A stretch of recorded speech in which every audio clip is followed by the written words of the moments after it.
کے 5 بجے ہیں۔ السلام علیکم، یہ ریڈیو پاکستان ہے۔ تسکین ظفر سے خبریں سنیے۔ پہلے اہم خبروں کا خلاصہ۔ وزیر اعظم نے کہا ہے کہ سیلاب کے متاثرہ افراد کی مشکلات میں کمی کے لیے قومی سطح پر مشترکہ کوششیں وقت کی ضرورت ہے۔ صدر نے زور دیا ہے کہ ٹیکسوں کی شفاف انداز میں جمع آوری کے لیے معیشت کو ڈیجیٹل بنانے کو یقینی بنایا جائے۔ امور خارجہ کی وزیر مملکت نے کہا ہے کہ پاکستان ایٹمی عدم پھیلاؤ سے متعلق اپنی ذمہ داریوں پر مکمل طور پر عمل پیرا ہے۔ آج کابل میں ایک حملے کے دوران روسی سفارت خانے کے 2 اہلکار ہلاک ہو گئے ہیں۔ اور اب خبریں تفصیل سے۔ وزیر اعظم شہباز شریف نے کہا ہے کہ حکومت نے بے نظیر انکم سپورٹ پروگرام کے تحت سیلاب زدگان کے امدادی فنڈ کو 28 ارب روپے سے بڑھا کر 70 ارب روپے کرنے کا فیصلہ کیا ہے۔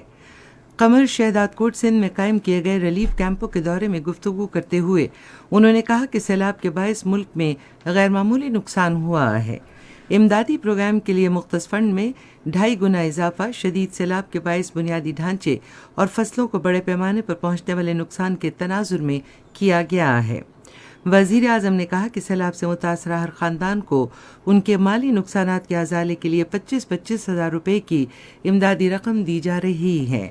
انہوں نے کہا کہ سیلاب زدگان کی مشکلات میں کمی کے لیے قومی سطح پر مشترکہ کوششیں وقت کی ضرورت ہیں۔ شہباز شریف نے سندھ کے عوام کے لیے وزیر اعلیٰ سندھ سید مراد علی شاہ اور وزیر خارجہ بلاول بھٹو زرداری کی کوششوں اور خدمات کو سراہا۔ انہوں نے مسلح افواج کی لگن اور خدمات کی بھی تعریف کی جو ملک بھر میں امداد اور بچاؤ کے کام میں مصروف ہیں اور لوگوں کو خوراک اور طبی امداد بھی فراہم کر رہی ہیں۔ انہوں نے ذرائع ابلاغ اور دیگر تنظیموں سے بھی اپیل کی کہ وہ آگے بڑھ کر مشکلات سے دوچار اپنے ہم وطنوں کی مدد کریں۔ انہوں نے کہا کہ یہ سیاست کا وقت نہیں اور ہمیں اس مشکل وقت سے نکلنے کے لیے متحد ہونے کی ضرورت ہے۔ وزیر اعظم شہباز شریف کی ہدایت پر سیلاب سے متاثرہ علاقوں میں بجلی کی بحالی کے لیے ہنگامی بنیادوں پر کام جاری ہے۔ وزیر اعظم صورتحال کی خود نگرانی کر رہے ہیں اور انہیں روزانہ بنیادوں پر اس سلسلے میں رپورٹس موصول ہو رہی ہیں۔ نیشنل ٹرانسمیشن کی دادو خزدار لائن اور ڈسپیچ کمپنی کی مرمت کر دی گئی ہے جس سے وسطی بلوچستان کے وسیع علاقے میں بجلی کی فراہمی بحال ہو گئی ہے۔ سبی کوئٹہ ٹرانسمیشن لائن کی بحالی کا کام جاری ہے جس کے 10 ٹاور سیلاب کے دوران گر گئے تھے۔ توقع ہے کہ ہفتے کے روز تک بحالی کا کام مکمل ہو جائے گا۔ سبی مچ ٹرانسمیشن لائن کی بحالی پر بھی کام جاری ہے۔ صدر ڈاکٹر عارف علوی نے ٹیکسوں کی شفاف وصولی کے لیے معیشت کو ڈیجیٹل بنانے پر زور دیا ہے۔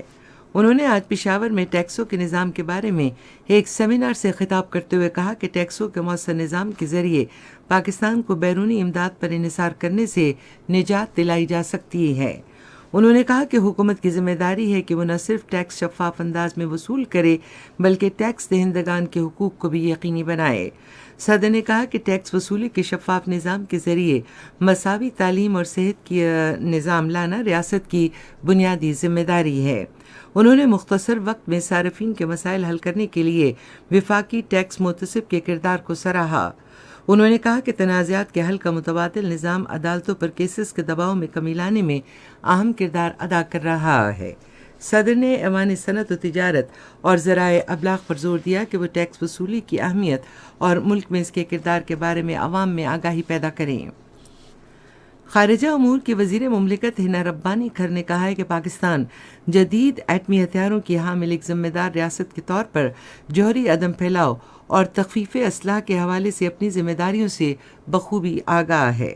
اسلام آباد میں آج بین الاقوامی تعاون کے ذریعے تصویراتی تجارت کے کنٹرول کو فروغ دینے کے بارے میں ایک بین الاقوامی کانفرنس سے خطاب کرتے ہوئے انہوں نے کہا کہ پاکستان بڑے پیمانے پر تباہی پھیلانے والے ہتھیاروں کے پھیلاؤ کے حوالے سے عالمی خدشات سے متفق ہے۔ حنا ربانی کھر نے کہا کہ پاکستان ایک ایسے ملک کے طور پر نمایاں ہے جس کے پاس حساس ہتھیاروں اور ٹیکنالوجی کا غلط استعمال روکنے کے لیے ان کی منتقلی کی مؤثر نگرانی کے حوالے سے وسیع قوانین اور انتظامی لائحہ عمل موجود ہے۔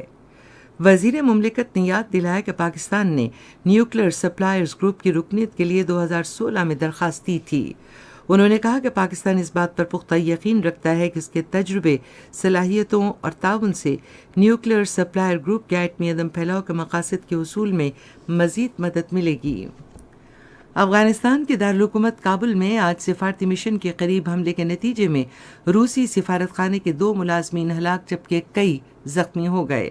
روسی سفارت خانے کے مطابق ایک نامعلوم جنگجو نے کونسلر سیکشن کے داخلی راستے پر دھماکہ خیز مواد نصب کیا تھا۔ اس کے ساتھ ہی خبریں ختم ہوئیں۔ مزید خبروں اور تجزیوں کے لیے ہماری ویب سائٹ ہے radio.gov.pk اور فیس بک کے link radio Pakistan news official پر براہ راست ویڈیو سٹریمنگ بھی آپ ملاحظہ کر سکتے ہیں۔